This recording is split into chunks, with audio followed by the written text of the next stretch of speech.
Chapter 1. Types of Pastries. Kinds of Western-style pastries.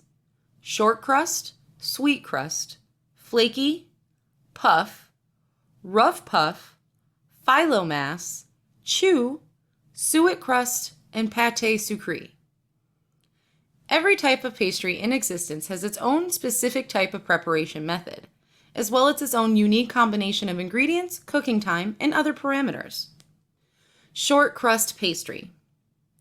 These types of pastries produce savory and sweet recipes. Making pastry dough is simply with these types of pastries due to versatility of the crust.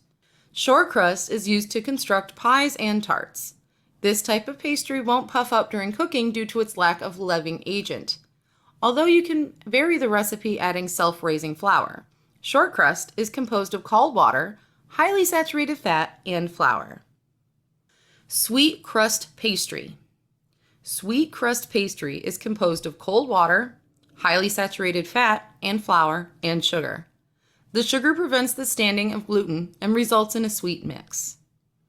Flaky pastry. Flaky pastries are considered to be an unleavened pastry, which is light and flaky. To make these, directly mix large lumps into the dough. Puff pastry. This pastry is very flaky, unleavened, and light, and includes several layers of highly saturated fat. Fold the saturated solid fat into the dough and roll it out to ensure an adequate level of absorption. Rough puff pastry. This type of pastry is easier to make than the flaky and puff pastries.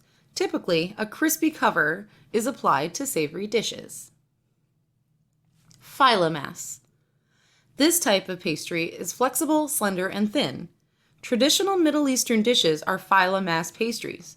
They are very savory and sweet. Choux pastry. Choux pastries are used to make French pastries such as profiteroles, eclair, and Paris-Brest, to name a few. Other choux pastries include cheese puffs, gnocchi, and other delightful appetizers. Suet pastry. British pastries are commonly suet pastries. Dumplings, steamed puddings, boiled puddings, and desserts are suet pastries.